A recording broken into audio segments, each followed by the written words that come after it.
La Organización de Farmacéuticos Ibero-Latinoamericanos Capítulo México presenta. Hola colegas, bienvenidos a la entrevista Horizonte Farmacéutico de la FIL Delegación México. Soy la doctora Silvia Salas y en esta ocasión tenemos la participación de la químico farmacéutico Paola Francisca Impelliceri Navarro. Hola Paola, ¿cómo estás? Hola, muchas gracias por la invitación. Bien, súper bien. Gracias Paola por aceptar nuestra invitación y pues obviamente queremos conocerte, queremos conocer tu formación académica y tus actividades profesionales. Bien, mira, yo soy químico farmacéutico, estudié en la Universidad Católica de Chile en Santiago, me titulé el 2016, soy químico, bueno, hice un diplomado en farmacia clínica, hice un diplomado también en infecciones del paciente pediátrico, y actualmente me desempeño como químico farmacéutico clínico en una unidad de paciente crítico pediátrico en el Hospital Sotero del Río, que está en Santiago de Chile, es un hospital público muy grande.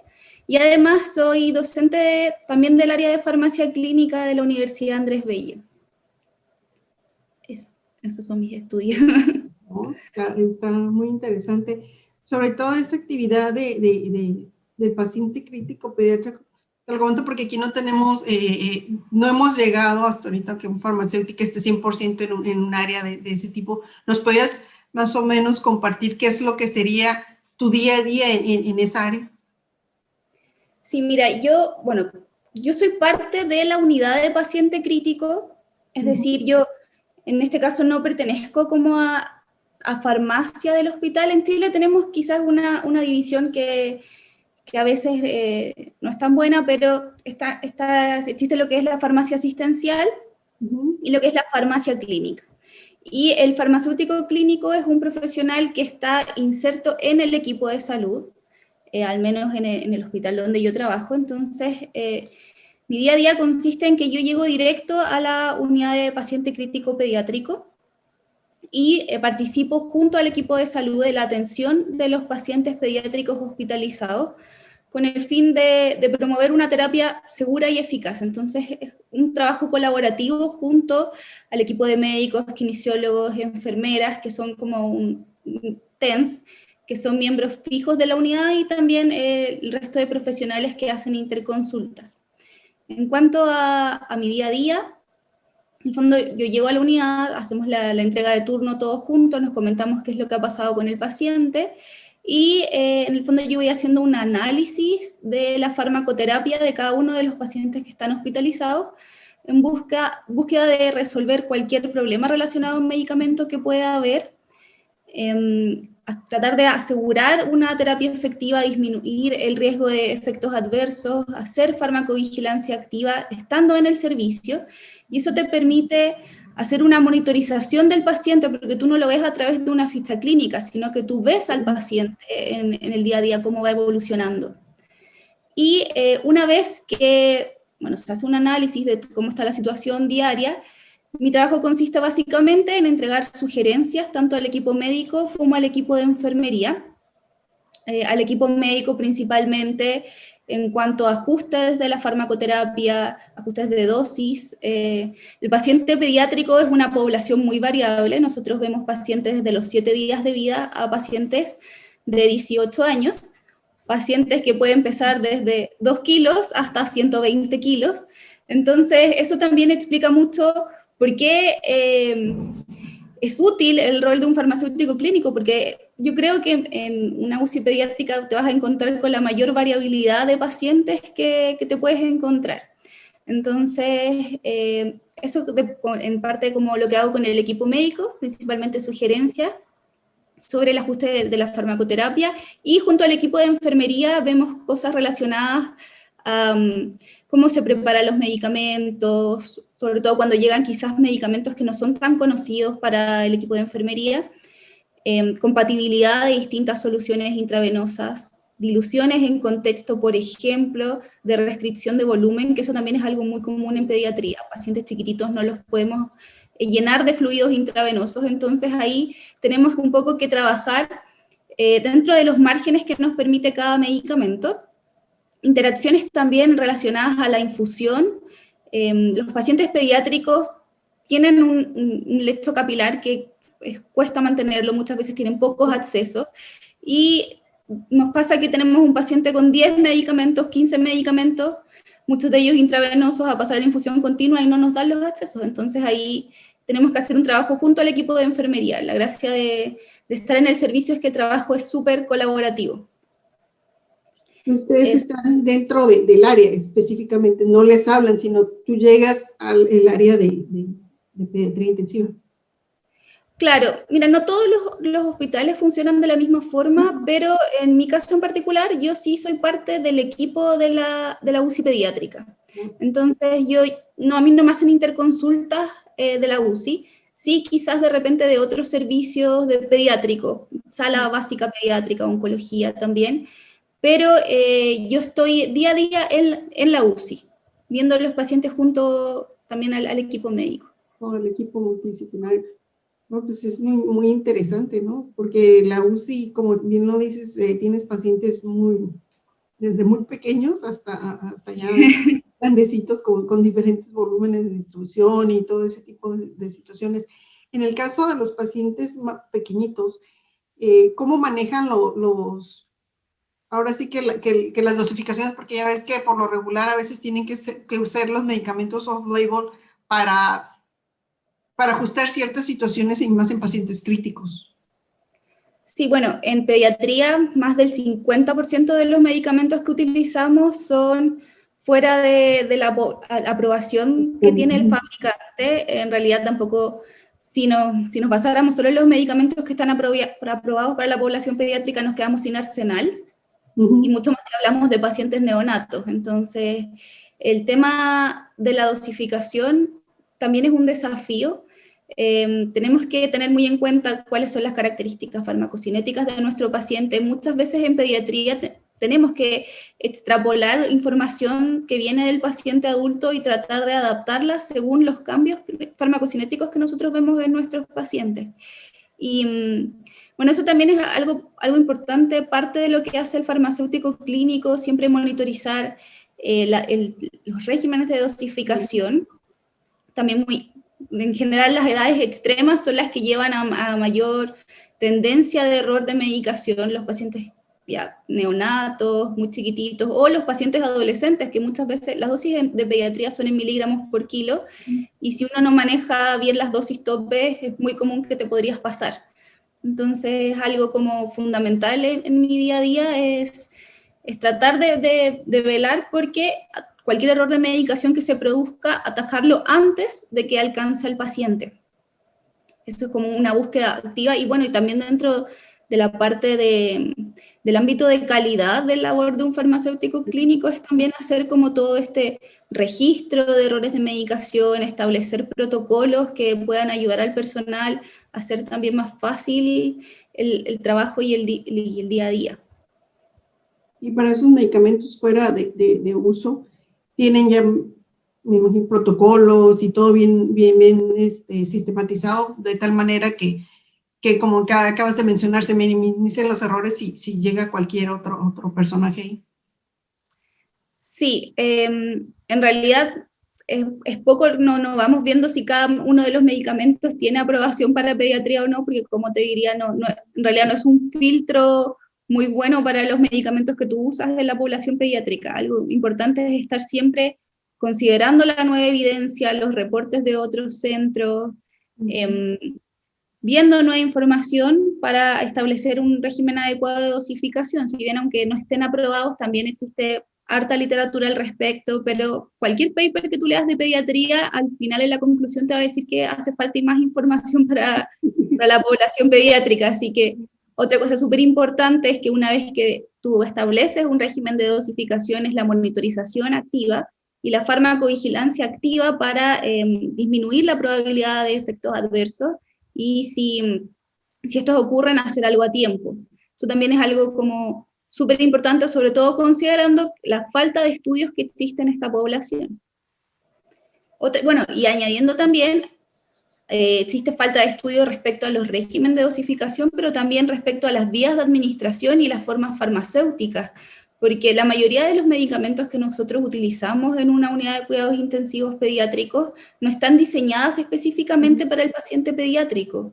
Las enfermeras trabajan mucho diluyendo comprimidos, facilitando la forma de administración apta para un lactante, por ejemplo, o para un paciente que está con una sonda.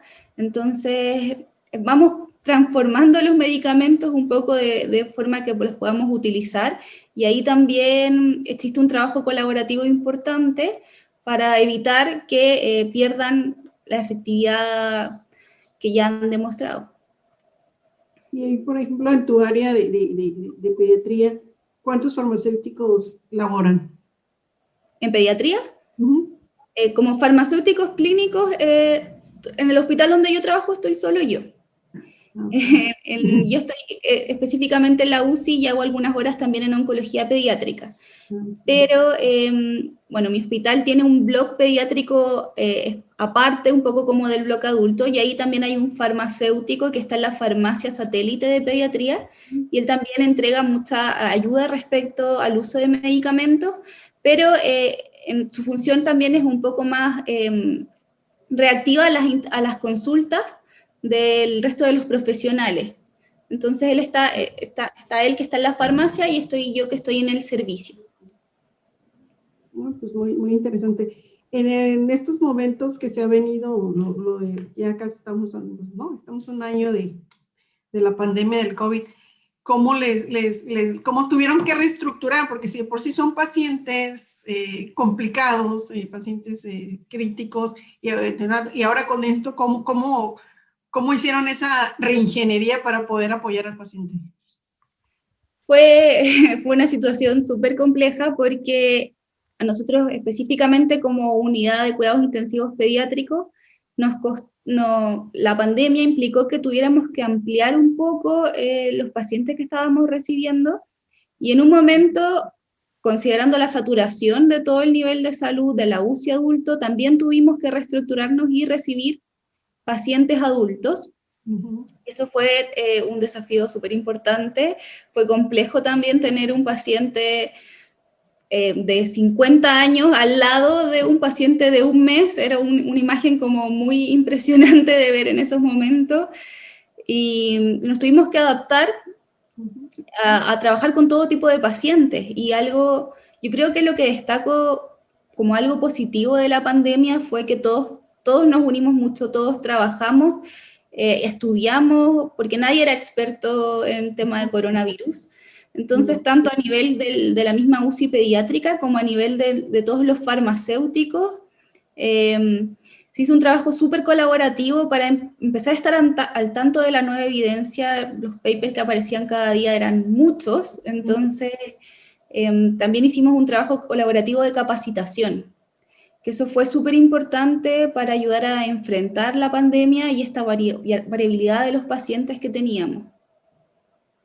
Y en cuanto a los medicamentos, por lo menos en adultos, como tú lo acabas de mencionar, estás revisando en cuanto a COVID, estás revisando que hay un montón de cambios y que aún todavía no hay algo como establecido 100% para una terapia de COVID.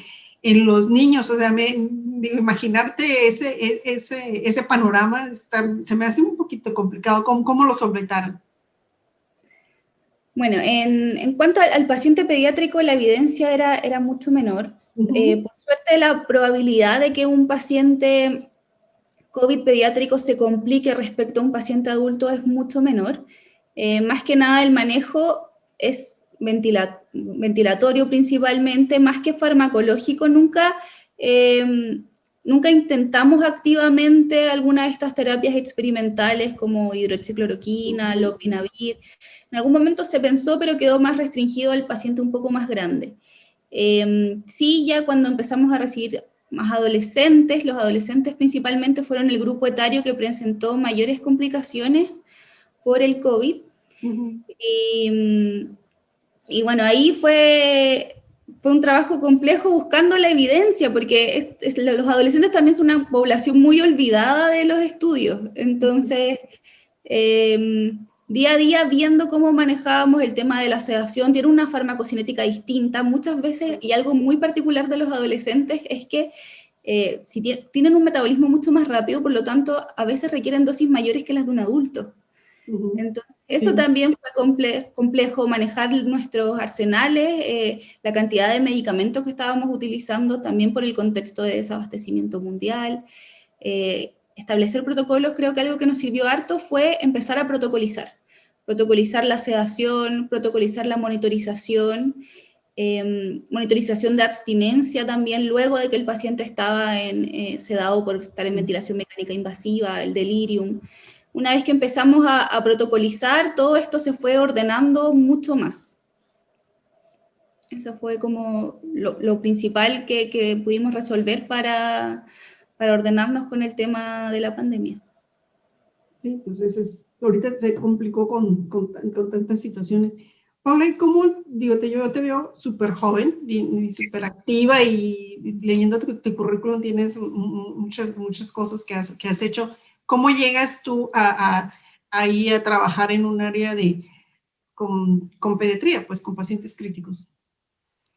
Claro, mira, yo creo que tuve harta suerte igual porque en el fondo yo me beneficié del trabajo que han hecho muchos colegas durante los últimos 20 años en Chile, porque en la unidad donde yo trabajo querían un farmacéutico clínico, sin saber muy bien qué es lo que hacía un farmacéutico clínico, pero ellos sabían que lo querían. Entonces, yo llegué para hacer una investigación, parte del diplomado que estaba haciendo, de errores de medicación, y mientras estaba en ese proceso se abrió un cupo, y me ofrecieron el cargo porque ya habían visto un poco mi trabajo y les parecía beneficioso tener un farmacéutico dentro del equipo de médico y de enfermeras de la unidad de cuidados intensivos. Entonces, no tuve que hacer ese proceso que también tienen que hacer muchos colegas, que es en el fondo convencer al equipo y dar a conocer cuál es la importancia del farmacéutico, que también pasa en otras partes, porque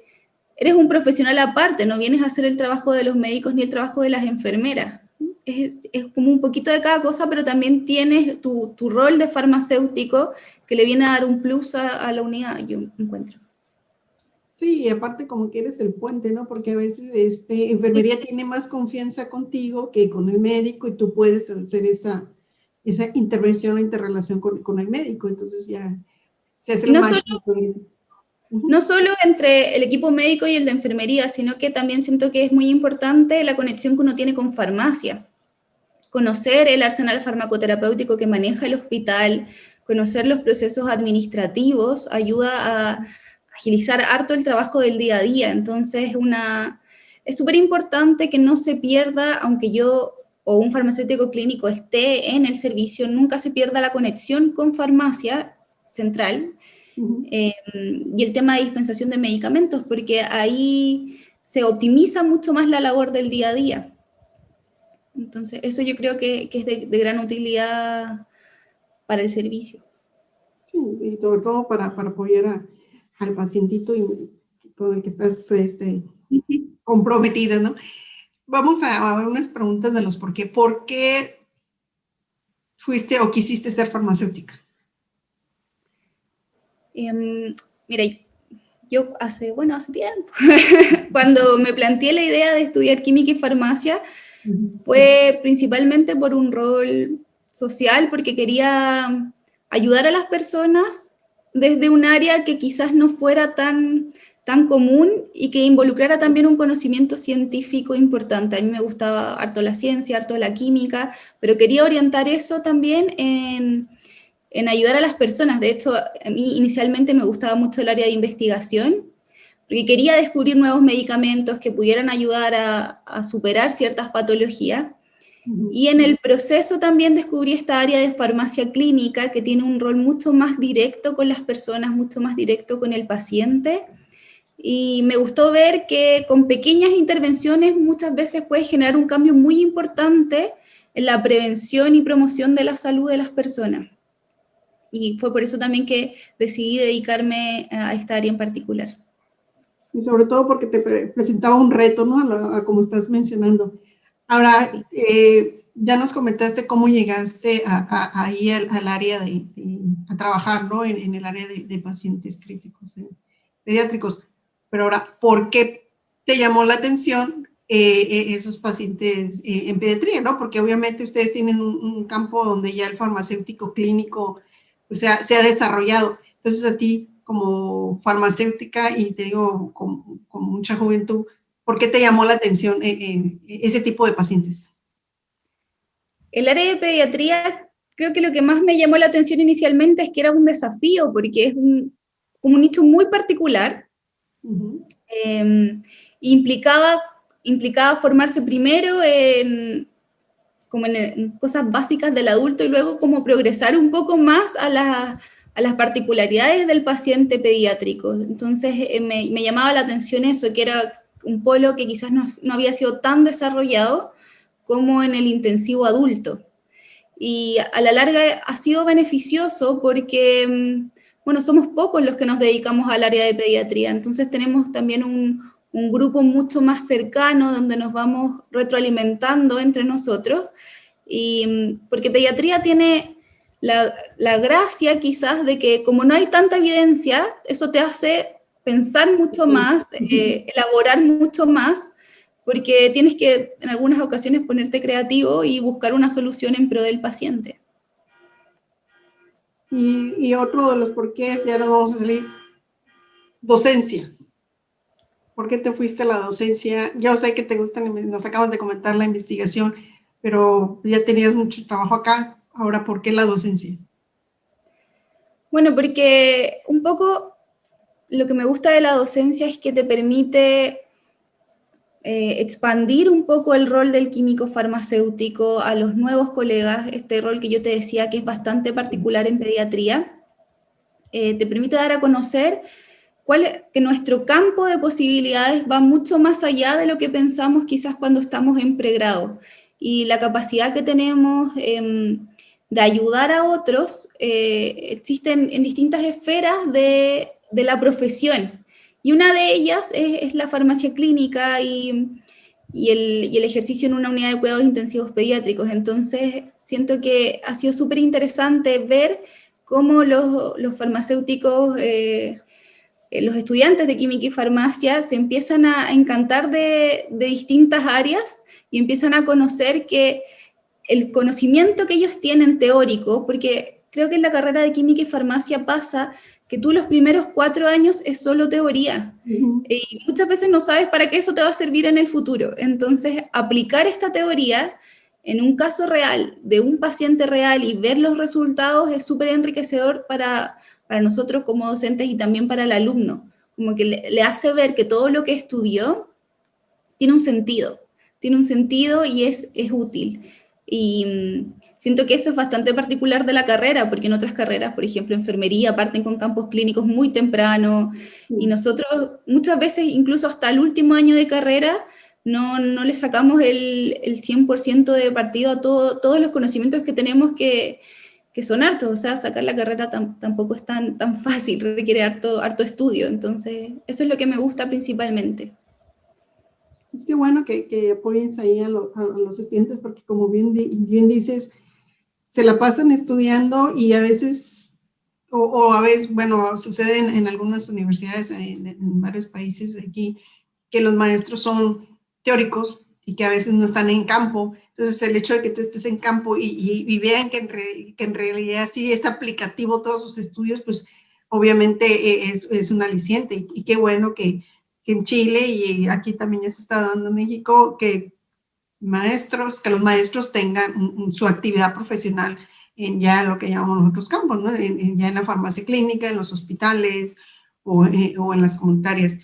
Creo que mencionabas algo de que estuviste en farmacia comunal, ¿le llaman ustedes? Ah, sí.